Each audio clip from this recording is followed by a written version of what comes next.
Hi guys, I'm Justin. I'm 16 years old. The sun is my number one enemy.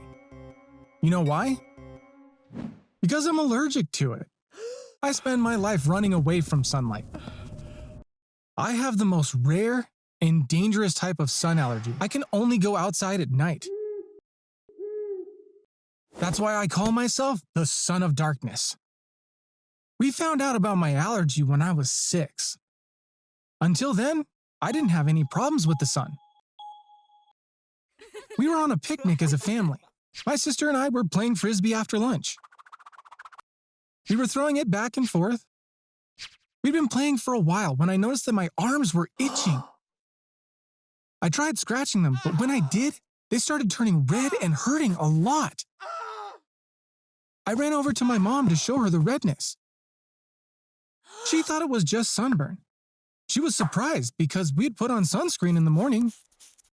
Stay in the shade for a while. We'll put ice on it when we get home, she said. I did as she said. I sat in the shade under a tree. But the pain was only getting worse. I couldn't take it anymore and I started crying. That's when I realized my face was hurting as well. The salt in my tears was burning my cheeks. I ran to my mom again. She panicked when she saw me. I had developed big red blots on my face. Some of them had even turned into blisters. We went to a hospital right away. That's when we found out that it wasn't just sunburn. The doctor said that I was allergic to the sun. I was going to have to keep away from sunlight for the rest of my life. In medicine, it's called solar urticaria. They don't know what causes it. The immune system reacts to the ultraviolet rays emitted by the sun.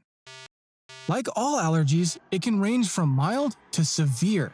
Like I said at the beginning, mine is the worst kind. I'm not supposed to be exposed to sunlight for even a minute. My whole life changed in an instant. I was now stuck at home all day with blackout curtains covering the windows.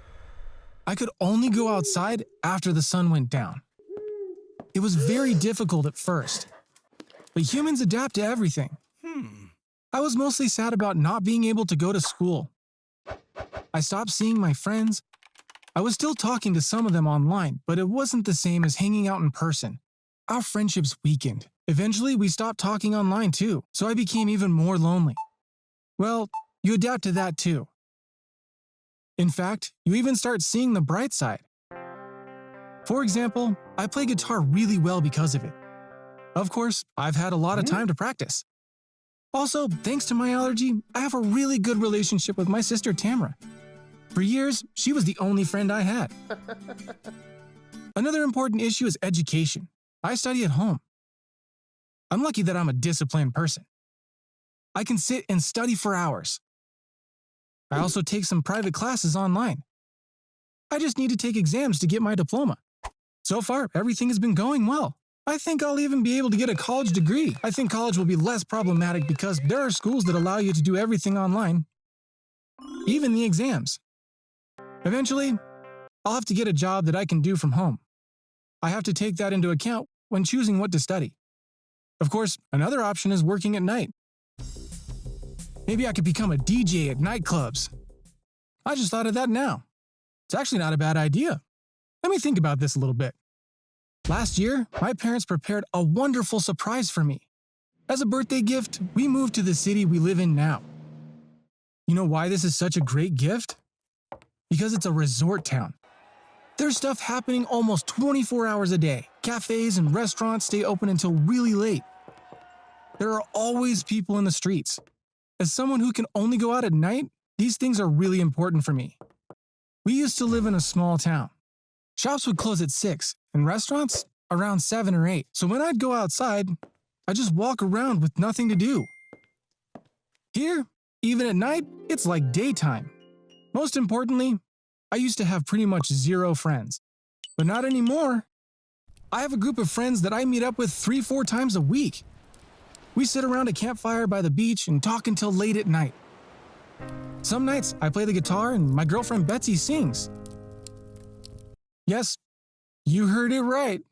I also have a girlfriend now. I had gone out with a few girls before, but they don't really count. Betsy is my first actual girlfriend. Her family has a summer house here. She spends most of her time sunbathing and swimming. When we first started hanging out, I could tell things were going to get serious. I couldn't say, Betsy, we can only see each other at night. I can't meet you during the day. You would want to hang out with your boyfriend all the time. But my allergy would stop us from having a normal life. So I decided to keep it a secret because I was afraid of losing her. Eventually, we became boyfriend and girlfriend. We kept on seeing each other only at night. I thought she knew that something weird was going on, but she didn't say anything. We only planned to do things after sundown. We didn't even talk about meeting during the day. I was so afraid that she'd asked to do something earlier. What could I say when she asked, come over to our place for a swim? I was getting so anxious just thinking about it. One night, I had a dream in which I was a vampire. And Betsy was a vampire hunter. She was hiding her true identity, waiting for an opportunity to stab me in the heart. It was a really funny dream, but it really shook me. It was wrong of me to hide such a thing from the person I loved. That night, I told her about my dream. And then about my allergy. She didn't believe me at first. She thought I was still joking about being a vampire like in the dream. She finally realized I was serious once I started talking about my isolated life. It turns out, I had been stressing about nothing. She wasn't aware of anything weird. She thought I was sleeping all day because I was out all night. And this was the reason why I wasn't going out until nighttime. She came to visit me the next day. She got really emotional when she saw the thick curtains. She teared up. This must be so difficult. I understand it better now, she said. I showed her the house. She asked why my room had both curtains and window shades while there were only curtains in the other rooms. My sister was with us then too. She started crying when she heard Betsy's question. I held her. It's something that happened years ago, but Tamara still gets upset about it. She was just a kid when it happened. Like I said, Tamara had been my only friend for many years. We'd play together all day. She loved hiding somewhere and scaring me. One morning, she came into my room, saw that I was still asleep, and hid behind the curtains. She tried scaring me by making weird sounds, but I was sleeping too deeply and didn't hear her. So she finally got bored and left. But as she came out from behind the curtains, she accidentally opened them. I didn't have window shades then. The sun hit my face through the gap. I ended up being exposed to it for an hour. When I woke up, my face was all red and swollen. I felt that something was off, so I touched my face and it hurt really bad. I screamed really loudly. My mom ran to my room. She called my doctor when she saw my face. The doctor arrived and tried to make me feel better. She said that I had dodged a bullet this time. Apparently, sun allergy can cause the trachea to swell, which leads to difficulties in breathing for some people. I never had such a problem, but since I was exposed to the sun for so long that morning, it was a matter of minutes until I had trouble breathing. There was even the possibility that I would never wake up. My sister still feels guilty about that day. So that's why my room now has window shades in addition to curtains. You might be wondering if I'm getting treatment. Like I said at the beginning, there are different types of sun allergies. There are some medicines that can help alleviate the symptoms, but those don't help me because my allergy is so severe. I'm very unlucky in that. I had a really good doctor where we used to live. He really wanted to help me and try different treatments. One of these was using an ultraviolet lamp in order to get my body accustomed to such rays. It's called phototherapy. It made a lot of sense to me and I got my hopes up. But nothing changed after months of treatment. So I got really depressed. I decided that I didn't want to be disappointed like that again. I resolved to plan my life to keep on living the way I do now. In the future, if they do find an advanced cure or treatment for what I have, of course I'd give it a try, but I don't think that's likely to happen. Still, you should always have some hope and be grateful for what you have. There is a genetic disorder called XP, which has been the subject of movies. It's a 1 in a million disorder. People with this condition can't go out in the sun just like me, but in their case, the sun can cause terrible things like blindness and deafness, and their average lifespan is 35. They usually die at a very young age. When you think about it, we have the same problem, not being able to go out in the sun. But there is a huge difference between us, so I think you should be grateful for what you have, as some people have it much worse. Thanks for listening to me. I hope you didn't get bored. You can find stories based on true events on this channel. If you want to get notified about new videos, subscribe now. Bye! Hi everyone, I'm Justin. I have to go to school every day with 2 bodyguards. It sounds pretty cool when I say that. But when you find out what happened to me, you'll see it's not exactly something that you'd want for yourself. My dad is a truck driver. For years he drove around the whole country. We'd only see him 4 or 5 days a month at most. Even though we barely spent time together, we had this strong bond. On the days when he was home, we used to play board games. He would always let my sister or me win. I miss those days a lot. We were a really happy family. I was happy at home and at school as well. I think that's because I had the best group of friends in the city. Matt, Jamie, Chris, and I have been friends since kindergarten. We went to the same schools. We promised each other that we would stay together until high school's over. Last year, Matt's family moved to another city. Matt convinced them to let him stay here with us. He lives with his aunt right now. Things were going really well, and then something seemingly good happened, which changed our lives. My dad has been playing the lottery for years. Occasionally, he would win small prizes. But one day, he hit the jackpot and won the biggest prize in years. So one morning, we woke up as one of the richest families in the city. Many people dream of winning the lottery. My dad quit his job as a truck driver. We moved to a nicer neighborhood, bought a bigger house. From now on, we could buy anything we wanted. This is the good part. And then there's the flip side. A lot of news outlets talked about my dad winning the jackpot. Everyone knew the truck driver who got rich overnight. Relatives and friends whom my parents hadn't seen in years started coming over. But why? To celebrate with us? Of course not. Some were straightforward, others less so, but they all wanted money. In the middle of all this ruckus, I was trying to go on with my ordinary but happy life. I didn't care about money, the new house, luxury cars, and all that stuff. My sister started going to a private school. Of course, I didn't change my school. My dad said, "Okay, but at least let my driver take you there." I said no. I wanted to take the bus like I used to. The bus stop was a 5-minute walk from the school. One day, I got off at the stop and was walking to school while watching a video on YouTube. I felt like I hit something. I looked up and it was a guy. Just as I was about to apologize, he grabbed me and dragged me to an SUV that was parked nearby. I was so shocked I couldn't even scream. Just as he was trying to push me into the backseat of the SUV, we heard a siren. Whoever was in the driver's seat of the SUV was obviously a coward. He hit the gas and drove away without waiting for his friend. The other guy was stunned. After a moment of hesitation, he started running towards the SUV. Naturally, the police followed him. They caught the guy in no time. It turned out these guys were criminals. When they found out my dad had won the lottery, they decided to kidnap his son for ransom. They'd been following me for days. Finally, they decided to go for it. Thankfully, I was saved by a police car that was passing by. I was curious about how much money they would ask for me, but I could never find out. Naturally, my dad was very worried. And he was right. There could be other people out there who had the same idea. "You can't be going to school alone anymore. I'm going to hire a security company. They will drive you around," he said. What? I would be going to school with bodyguards? Dad, that's embarrassing, I was about to say. "Justin, I don't want to hear about it. We don't have a choice," he said, and didn't let me protest. That same night, 2 people came to our house to meet me. They looked exactly like what you would imagine bodyguards to look like. They didn't take their sunglasses off even inside the house. A guy named Alexander was in charge. "Mr. Justin, you need to comply with some rules for us to be able to do our job," he said. "What kind of rules?" I asked. "The first and most important rule is you can't go anywhere without us.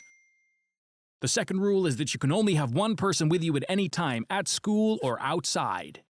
I turned to my dad in shock. "What do you mean? Dad, will my friends take turns to hang out with me?" I asked. My dad didn't respond. "Thank you, Alexander. We will do as you say. We're expecting you at 7 a.m. tomorrow." he said as they left. The following day was one of the most embarrassing days of my life. My dad called the school's administration and told them about the kidnapping, and they let the bodyguards into the school. The whole day, the 2 bodyguards were following me wherever I went. And of course, everyone was staring at us. The worst part was that they waited by the door while I was in the bathroom. I called my friends the night before and told them about the bodyguards. I told them that only one person would be allowed to come near me. Our first meeting the next morning was really upsetting. When I saw my friends, I forgot about the bodyguards and wanted to go to them. But Alexander stood between us and stopped me. After that, Chris came running to me alone. Jamie and Matt had to watch us from a distance. This wasn't something that we were used to, but there was nothing we could do about it. We had to play along for some time.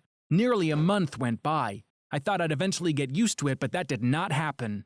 I was still very uncomfortable walking around with bodyguards. The worst thing was that my relationship with my friends suffered a lot more than I could imagine. We used to hang out at school, and then afterwards we'd go to an abandoned paint factory. It had been empty for years. We called it the Gray Castle. We used to hang out there without anyone bothering us. But now we couldn't see each other at school nor at the Gray Castle. I was so sad to see Jamie, Chris, and Matt drifting away from me. They were my best friends. I had to do something quickly to fix my relationship with them. The only way I could hang out with my friends was to get rid of the bodyguards. Otherwise, they would never let me go. Alexander and the other guy brought me home around 4 every day, stood in front of our house until 6, and then left. I couldn't wait for their workday to be over because by then it would be too late.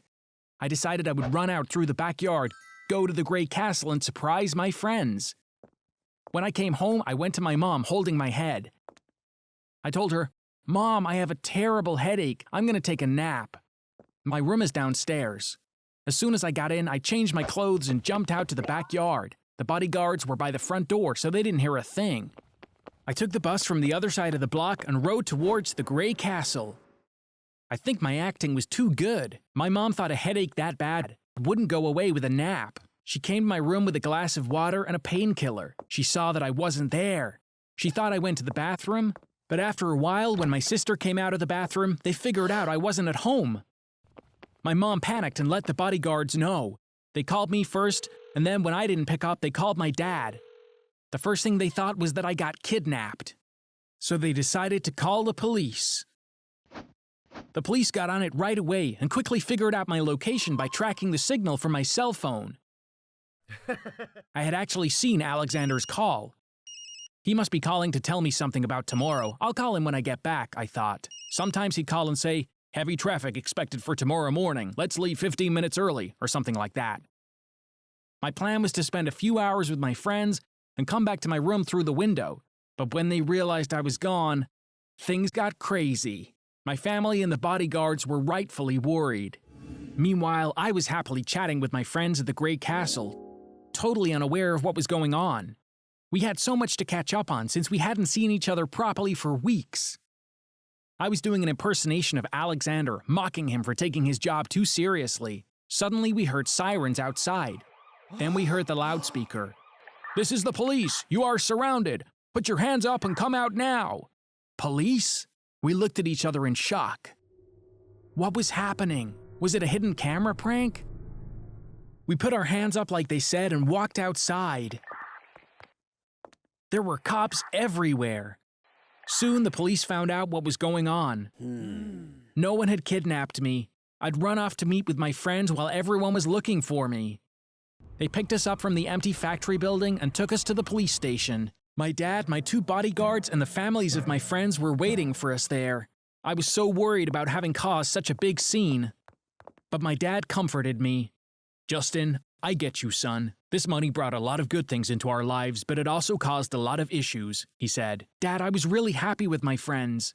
I want to hang out with them," I said, and he put his hand on my shoulder and said, "I'll fix this. I got an idea as I was waiting for you," he said. Do you know what my dad's brilliant idea was? To buy the Gray Castle. Yes, he found the owner of the building, made the guy an offer, and turned that place into a playground for us. Then I understood that being rich is not so bad after all. After school, the bodyguards take us to the Great Castle. We finish our homework in the library first, because that's Dad's condition, and then we do whatever we want to do. Some days we play PlayStation on a giant screen in the game room. Sometimes we have a tournament in the bowling alley, and sometimes we watch a movie in our private screening room. When we play basketball on the court outside, the bodyguards join us as well. By the way, I have to tell you that Alexander can really play. This is my story. I hope you liked it. Thank you for listening. If you like stories based on real-life events, you can subscribe to this channel now. Goodbye. Hi everyone.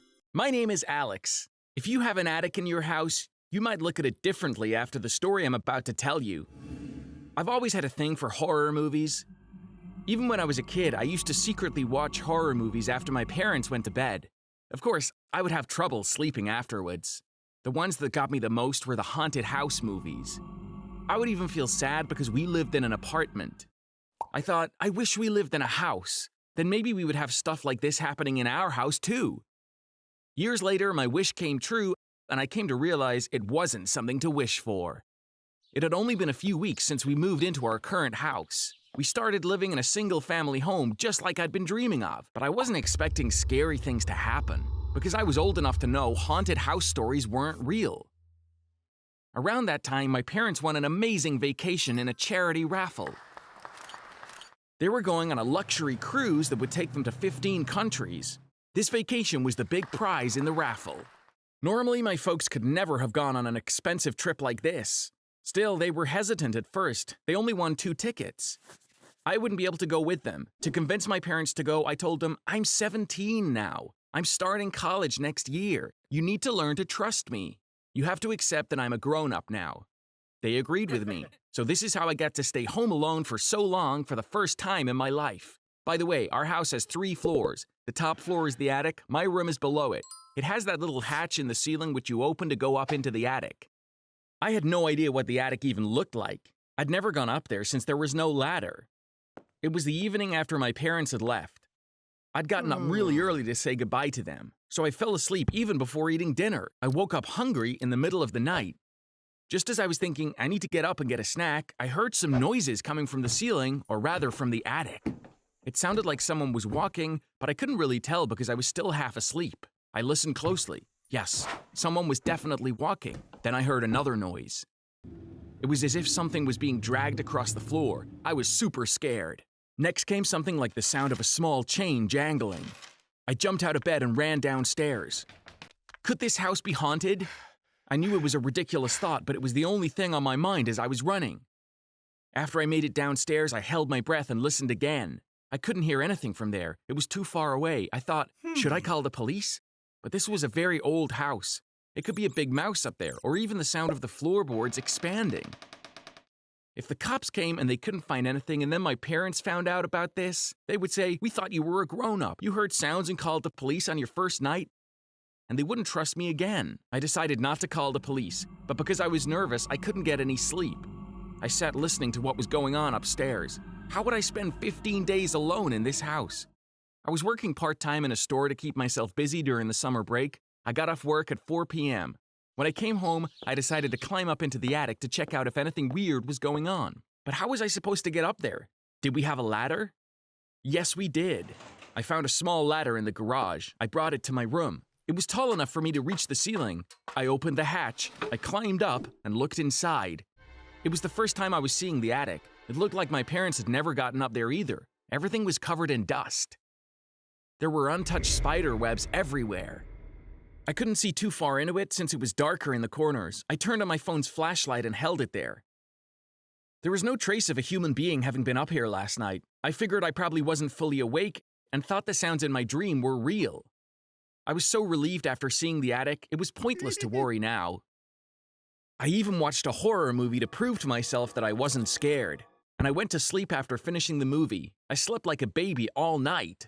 When I woke up in the morning, the only thing I thought of was, what am I having for breakfast? I spent the following day without any problems. My concerns about the attic had completely vanished. That is, I thought they had. I wasn't working on the weekends. I woke up pretty late that Saturday. When I went into the bathroom, I noticed the light was on. I was thinking, I must have left it on, when I saw a shiny ring on the floor. Where did it come from? I picked it up. It looked very expensive. There was no way a ring this expensive could have been my mom's. Suddenly, I felt my blood curdle. I thought it had been a guy, but what if it had been a woman in the attic that night? Did she come back while I was asleep and walked around the house this time? But the only way to the attic is through my room. It would have been impossible for someone to get in or out without waking me up. I couldn't think of a reasonable explanation at that moment. All I could say was, this doesn't make any sense. There was nothing to steal here, but I still quickly checked the house. Everything seemed in its place.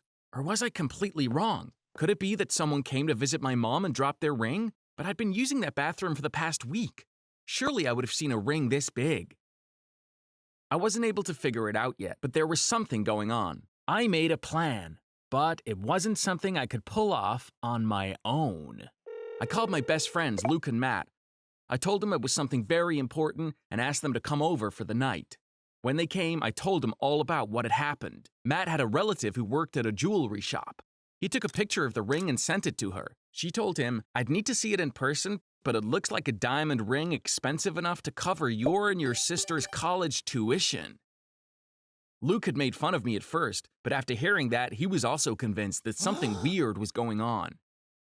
We waited until it got really late. Then we started executing our plan. I have a small tripod. I started a live stream from the YouTube app on my phone. I set up the phone on the tripod. I climbed up the ladder and opened the hatch. I placed the tripod with the phone attached to it on the floor of the attic. There was no lamp in the attic, but the moonlight coming in through the roof provided enough light. Next came the second phase of the plan. We went down into the basement just in case. We started watching the live stream from my laptop. More than an hour passed.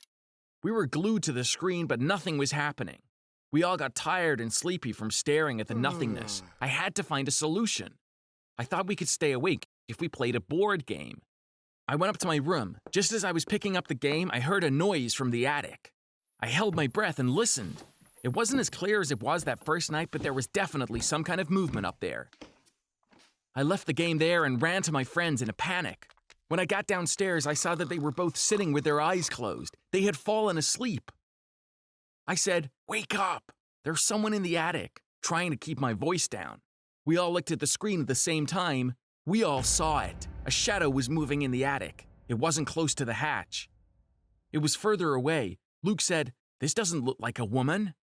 But the attic was so dark, it was impossible to tell for sure. It was time for phase 3 of the plan. Calling 911. We couldn't look away from the screen. We weren't scared because there were 3 of us, but could this man or woman be armed? I nodded toward the front yard. "Let's call them from outside," I said. "If anything happened, it will be easier to run away." There was a police station nearby. A few minutes after we called 911, we were in the front yard staring at the screen with 2 cops. They were also sure there was someone in the attic now. They debated whether to ask for backup. One of the cops said, we could lose them while waiting for backup. They turned on their flashlights. They went into the house very carefully. We were very excited to be watching it all live via YouTube.